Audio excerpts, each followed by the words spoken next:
Kökeyim çekti örpünüze. Ne üçün barına örbeyi tasar? Akjol деген жолдон тамактануучу жай. Бул жолу ошол кимге карайт деле маалыматым жок, бирок эмнегедир маршрутканын баарын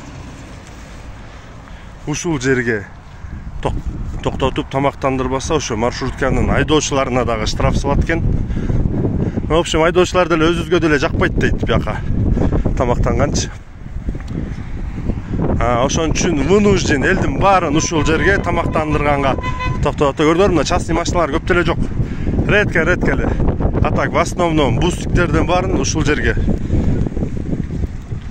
Ушул жерден вынужден милдеттүү түрдө ушака келип тамактанасыздар. Водительдердин арызан аткан себеби тамакты да өлчөп берет дейт да эми.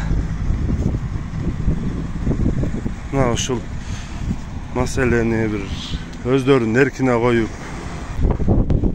Бияктан деле көп бүт эле мына магазинден эле соода кылышат, ичине деле кирип жешпейт тамак делечи.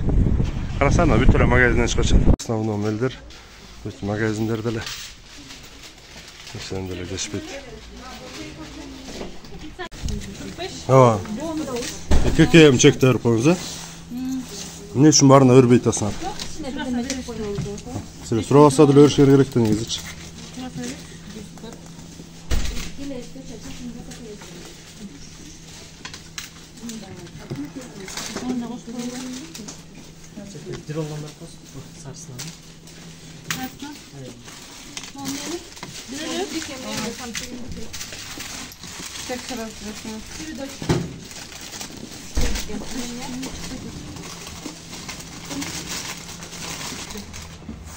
Даже что это, а?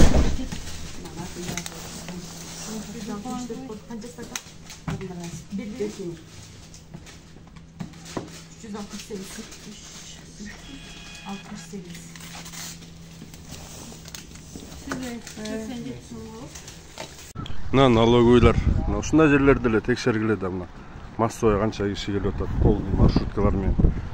Бирөөнө да көкөйүп сураса беребиз дейт эми. Шашып аткан кишилер каяктан сурамак эле.